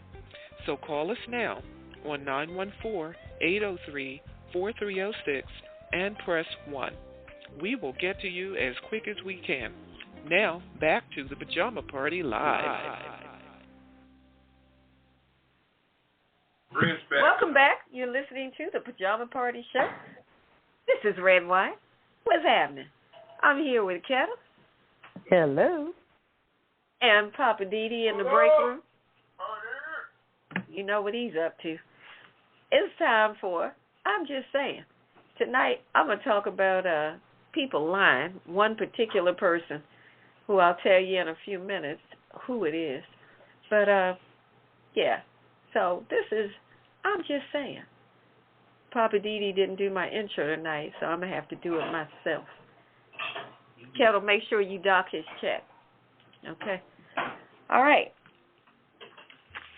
I'm just saying, somebody's lying. So, it turns out that Florida, I think somebody mentioned Florida earlier tonight, turns out that Florida just allowed almost 1 million COVID-19 tests to expire. Now imagine that. People have been out here begging for tests, standing in lines all over the country. And Florida had like 1 million COVID-19 tests stockpiled somewhere in a warehouse that expired at the end of December.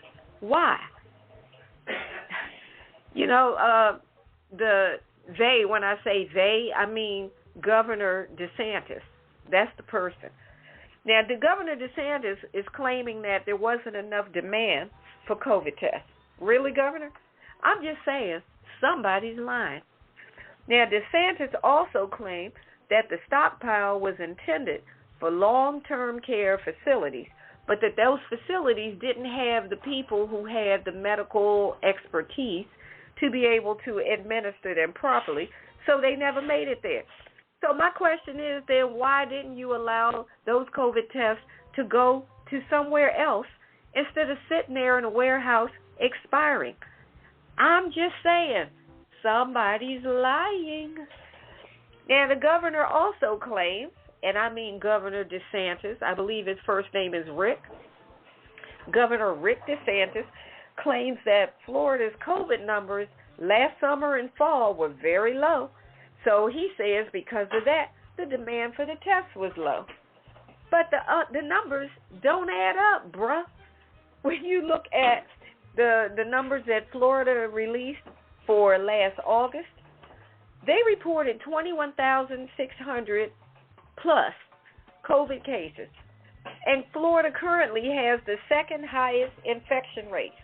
Now, Florida all by itself has racked up 4.5 million COVID cases since the pandemic began. So how is he claiming that the request or the need for COVID testing is low? I'm just saying, somebody is lying. Now, people in Florida are saying that they can't find tests anywhere and that the testing sites are all booked up, that it's making it hard for them to get testing anywhere in the state. Appointments are being booked 2 weeks or more in advance, if you can get one, and that the lines for the test are like 4 hours long. People in line 4 hours trying to get tested, hoping that the tests don't run out before they get up there. And those are the tests, what they call the PCR test, which can take up to 3 days to even get the results. So if all of this is true, what is DeSantis talking about? Saying that the request for testing is low. Something doesn't add up. I'm just saying, somebody's lying. Now, currently, Florida has no state-run testing facilities. Now, just about every state has their own testing facilities that are run by the state, and then you have those run by places like Walgreens, CVS, clinics, things of this nature. But Florida doesn't have any state-run testing sites. You know why? Because DeSantis shut them down, like sometime last fall or so. He shut all of them down. Because, again, he said, the request was low. We didn't need all that. He didn't want to spend money on that. Only the private-run facilities are open. What's that about? In my opinion, Governor DeSantis has been bad for Florida in so many ways, and this is just another example of just how badly, how horrible he has managed the state of Florida. I mean, you're the governor. Do better. This is Redwine, and I'm just saying, Florida, somebody's lying, and we know who it is. Welcome to the Kiss It list, Governor Rick DeSantis.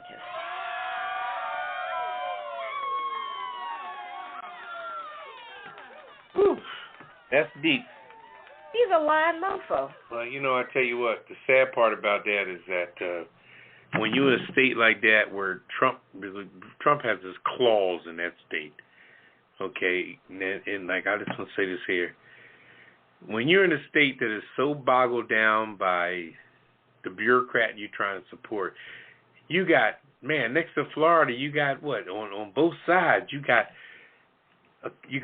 Alabama, you got Mississippi, Georgia on one side. You got 4. You could have gave that stuff to somebody else. Anybody else. You could have put on a truck and shipped it down to Philadelphia or somewhere. You're going to sit and let it expire. You could have let, hey, if we don't need it, give it to somebody. You know how hard it is to find a test in the DMV area? 1 million tests expired. Pitiful. Anyway. They got access to stuff but don't use it. They got a direct link to stuff but don't use it. But this is the same state where the governor told people, you don't need a mask. Do what you want to do. I'm not mandating anything. Y'all do what you want to do. I don't even want to go to Florida no Anyway, It's up to you now, Poppa DD. Living for the city. What's happening? In Florida, I used to get the best butt, neck, and ass massages. I don't even want to go to Florida no more. Okay. But anyway, living for the city. I'm just saying, it's a mess anymore. I don't want to go to Florida. I don't want to see Mickey. I don't want to see Minnie. I don't want to see, what's his name? None of Goofy. It. Goofy. Pluto. I don't want to ride around the It's a Wonderful Life. No, what's that little thing you ride around, the slow ass boat? That's the teacups, It's a Small World. No. Yeah, it's a Small World. Small World. We ride around a little slow ass boat. I don't want none of that. Florida's just a complete mess, fiasco. I mean, the world is a mess anyway right now. Anyway, and on all angles. It's just all you could do is just and really find out who your real friends are, too, today. I'm finding my New Year's resolution, that's what I'm having a problem with, is who really is my damn friends, and what is their motivation? What is my motivation to them to be my friend? What am I doing to keep their friendship, and what are they doing to keep mine? People you ain't heard from, ain't talked to, what's the point? What you hear from them when they need something or whatever, or it should be a two-way street. People should try to support one another. If you're not hearing from people and people ain't hearing from you, then that friendship probably done ran its course, and you should just step off of it. But don't be trying to call people to talk and shoot the breeze with them, and they ain't paying you no rabbit-ass mind. Or people you may have helped out exclusively in your life, or people whose life is sustaining because of you. And there's a few people out there, I'm sure everybody knows people that you done so much shit for that they should be calling you and saying hi every fucking day, every minute of the day. But you don't even hear from their ass. Like, damn, I made that motherfucker who they are. You don't even hear from them. It's sad. It's really sad. People will take advantage of your kindness as long as they need something. But when they get on their feet, boom, they're off to whatever. Anyway, I just want to say that. That's one of my New Year's resolutions, is to figure out in this world, who the hell do I really give a shit about? Anyway, and that's including family. Okay. Boom. Okay. Drop the mic on that one. Okay. Drop the mic. All right, I got you. Ooh. All right, we're going to take a little CC and we're going to keep rolling. Let's see on this. Oh, yeah, we can take a break, and then we're coming back to Ketel and the Hollywood wrap-up because there's so much going on. Oh, my goodness. It's been a busy week, I tell you. But, all right, let's take a quick break, and then we'll be back with the Hollywood wrap-up and Ketel. You're in the right place at the right time.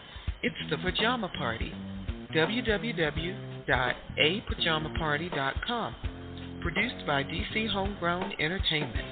Don't just sit there yelling at the air. You've got an opinion? We want to hear it too. Dial 914-803-4306. That's 914-803-4306. Don't let us have all the fun by ourselves. We've got room for you at the Pajama Party. And remember, it's PJs only, no clothes allowed. Operators are standing by. Well, they're lounging on pillows, but they're waiting for your calls. So call us now.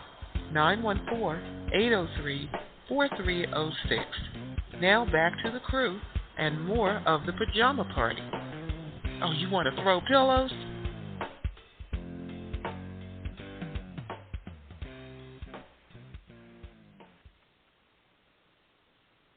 All right, welcome back to the Pajama Party. One Hills Poppa DD. I'm here with Ketel. Hello. And Redwine.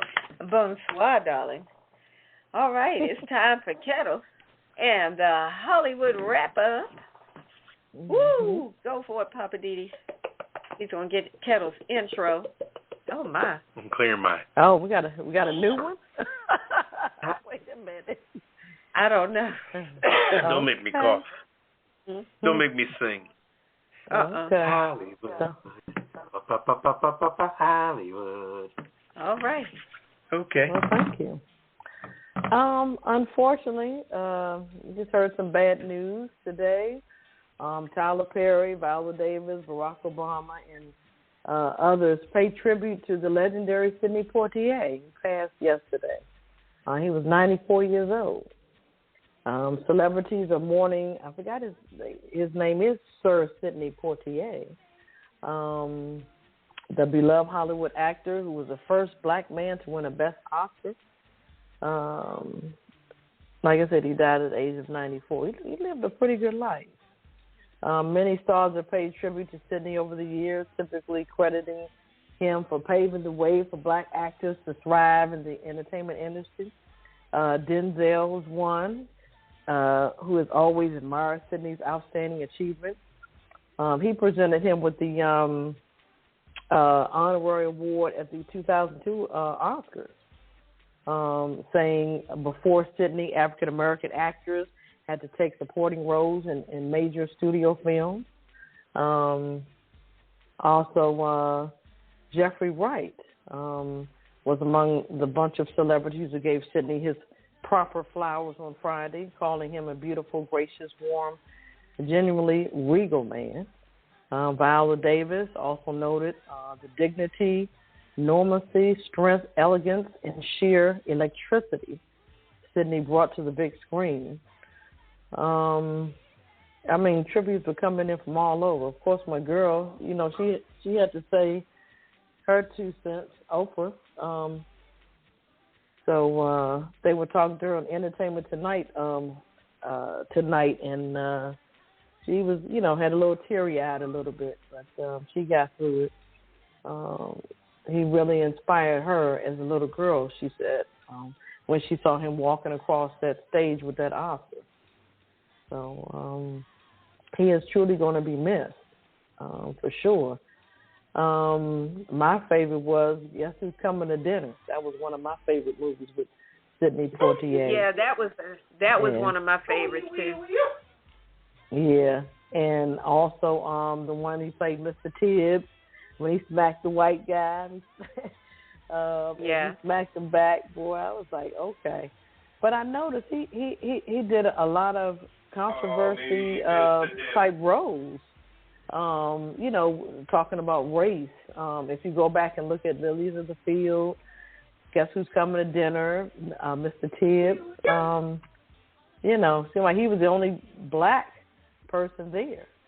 And it was a lot of racial barriers he broke, being on those films. Right. He also created a production company with some other white actors. I didn't know that. Then he started directing as well. And this was back in the 60s and 70s. I was like, wow, he truly was a trailblazer in his own time. Yeah, so he will truly be missed. I didn't realize that he directed I can't think of the name of it, the movie with Richard Pryor and Stir Crazy. Stir Crazy, yes. Yeah. Mhm. But Gene Wilder, that's his name. Yeah, mm-hmm. Gene Wilder and Richard Pryor. Black and white. It just seemed like he just I don't know, just maybe use that as a platform. Him acting and him directing certain films in that capacity. Absolutely. So, yeah. Oh, did you mention Which Way Is Up and Uptown Saturday Night? Oh, for sure. Those are classics right there. You're right. Yeah. Those are some of them. Those were so good. Yeah. Bill Cosby. And with Bill Cosby. Yeah. I guess he was kind of torn to pieces when, Bill Cosby went to jail and things, transpired with that. He didn't talk publicly about it, but I think he was pretty torn up about it, I think. So, I think they knew each other and they were pretty close, so, yeah. But he will truly be missed. So, yeah, absolutely. All right. In other news, Hollywood news, 50 Cent, he's back on the radar. Says he has reinvented himself as one of the most powerful figures in television. Okay. He put on Instagram. He said they can't F with me. I'm number 1, 2, and 3. Boom. Excuse me. From Queens, New York mayor wrote in a caption of a post of Instagram saying the list of the highest rated cable scripted shows. Like I said, he created Power back in 2014, and he hasn't really looked back. He has Power 3, Power 2. So those are 1, 2, and 3. Those are the top ones. I was like, wow, I ain't mad at you, 50. And he has a documentary coming out, Snoop Dogg's real-life murder case. I said, okay. It's already been greenlit, so he's rocking and rolling with that. So I ain't mad at you. He's like, y'all can't touch me. Mm-hmm. Okay, now. Also, Questlove. 5-time Grammy winner Questlove is moving along what could be a nearly unprecedented route to Oscar glory for his best documentary feature for Summer of Soul. I haven't seen it, but it's been some buzz about it. And Summer of Soul were to win at both the Grammys and the Oscars. You say, I'll join the only two other films that have won the Grammy for Best Music Film and the Oscar for Best Documentary. That was back in 2015 and 2016. Amy Winehouse's Life, that won an award. Doesn't surprise me. The documentary was probably off the chain. And 20 Feet from Stardom, that was another documentary that won in that same category. Yeah. Also, unfortunately, these late-night hosts, James Corden, he announced on Thursday that he has tested positive for COVID-19. He said he's been fully vaccinated, boosted, and everything. Then on Tuesday, Seth Meyers, host of the Late Night with Seth Meyers, revealed his COVID diagnosis and was canceling his shows for the rest of the week. And also Jimmy Fallon revealed this week that he's recovering from COVID-19. Gee, all the late-night hosts? What's up with that? I don't know. But in December, they did Saturday Night Live, said they did cancel plans for a live studio audience due to surge of the COVID cases in New York. So they took action as well. So interesting. So also talk about the COVID cases, Dr. Dre. He could lose millions if a Super Bowl halftime show is canceled due to COVID. The Super Bowl halftime show was one of the biggest performances opportunities an artist can get, and Dr. Dre will be the next artist to take the stage for the football's biggest game in February 2022. But with the surge of this COVID and this Omicron variant, the fate of the Super Bowl may be jeopardized. So they said Los Angeles has already taken extra precautions ahead of big events planned in early 2022. Also the Academy, Recording Academy, postponed the Grammy Awards due to the Omicron variant as well. So a lot of people canceling things. And COVID is shutting down stuff. Yeah, what they say, just don't bring COVID with you or to your house or whatever they say. That commercial they talk about COVID. Mm-hmm. So, yeah, that's my Hollywood wrap-up for tonight. All right. That was some good information. Whew. Well, we're down to the Kiss It list. Let's see. Where's Poppa DD? I'm here. What's up? Okay, well, can you come and tell the folks about what is the world-famous Kiss It list? How does that work and everything? So we can announce all the people on this week's list. Go right ahead. Yeah, the Kiss It list says people that showed their butt for the last week and a half or a month or maybe last year. Donald Trump's a permanent fixture. Roger Goodell's a permanent fixture. And tonight I want the people of that had that cat in the recliner, that trailer park trash. You don't even know your cat, and send it to the thrift shop. Anyway. And Governor Rick DeSantis, Governor of Florida. 1 million is. I'm telling you, in the DMV area, I can't even find a test. I got to call. What is it? Quest Diagnostics and get an appointment 4 weeks in advance. And they let 1 million doses expire. Damn. Anyway, what else? Trump. I think if you mentioned Trump, I'm gonna say it again. Trump for continuing to spread that lie about how he wants to say he won the 2020 election. It's a lie. You lost. Get over it.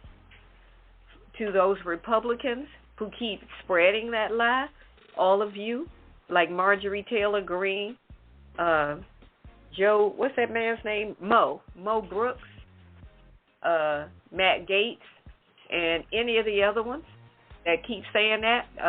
The Pillow Man, I can't think of his name right now, with that fake toupee. Oh, yeah, you are on the Kiss It list. All of you people that keep telling that lie, you're on the Kiss It list. And people that spread lies, the Pillow Guy, yeah. And people who keep spreading lies about COVID when you know what you're saying is a lie, you're on the Kiss It list.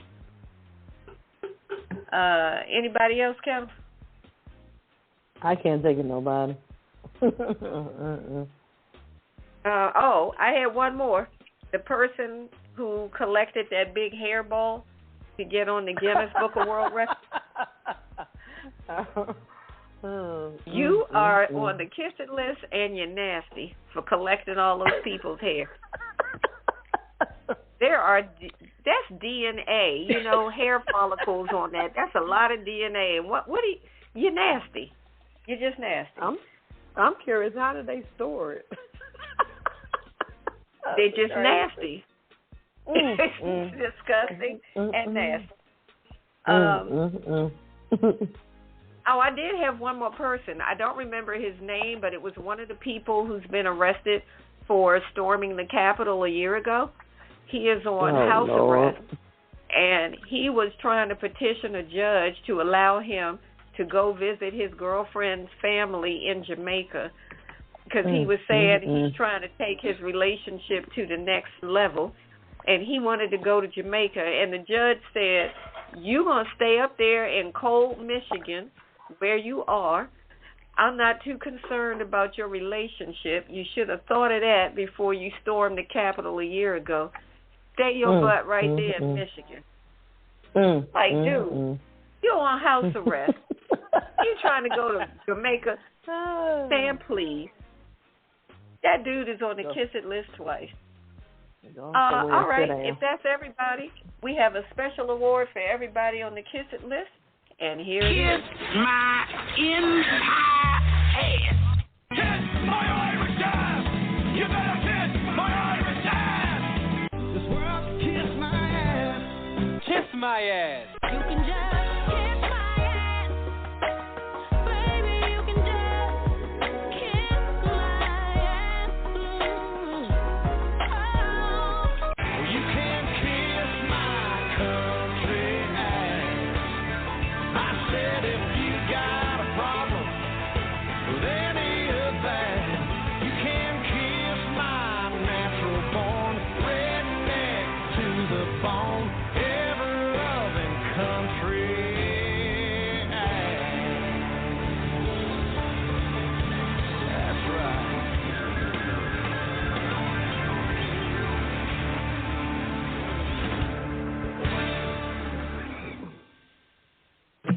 All right, welcome back to the Pajama Party. I'm one of the hosts, Poppa DD. I'm here with Ketel. Hello. And Redwine. Bonsoir, darling. Oh, it's time for the last word. I'm getting ready to Kiss It list all over again. All right, last word. What's your last word, Poppa DD? My last word is that, get vaccinated. I mean, what the hell? I mean, might as well get something put in your arm just for the faith of it, People read the Bible for faith. We don't know what happens after we die, but what the hell? See if you become saved and become a Christian or whatever. You might get to the pearly gates, so get your little shots and get to the pearly gates. That's what faith is. That's what faith is. All right. My last word is stop lying. No. For people who are still out here perpetrating a fraud, lying to people, stop lying. Just be honest. If you don't know, say, I really don't know, but I can look into it and find out. Or if you don't want to know, just say, I don't know and I don't want to know because I don't care. But just be honest. People like Rick DeSantis, the governor of Florida, you are a bold-faced liar, and people's lives are at risk. Nobody can afford liars like you. Sometimes lies can put people's life in jeopardy. So I'm just saying, in general, Stop lying. Be honest. All right. That's my last word. What's your last word, Kelly? I want to say kudos to the person that won the $600 and something million Powerball, Wisconsin and Cali. God bless you, and I hope you do right by the money. That's all I say. Just do right by the money. All right. Play that. Yeah. Well, there you have it. That wraps up our first show of the year, 2022. That's how we do. Hope you all enjoyed the show. A special shout out to our listeners and our callers. We want to thank everybody from coast to coast that hangs out with us on Friday night. We sure do appreciate you. And you can check us out online at pajamaparty.com. Don't forget the A. And you can hear this episode and previous episodes if you missed us prior weeks. And definitely make sure you check out the Cocktail of the Week. We have a whole library of cocktails on the Cocktail of the Week. So if you're looking for something you want to try, be a home bartender and do a little something different, check out the Cocktail of the Week. I think that's it. Any further announcements? If all minds are clear, we're going to say goodnight. And like the new mayor of New York, we're going to bounce. Say goodnight, Poppa DD. Good night, good night, good night. Say goodnight, Ketel. Good night. And good night, bonsoir, arrivederci, adios, ciao.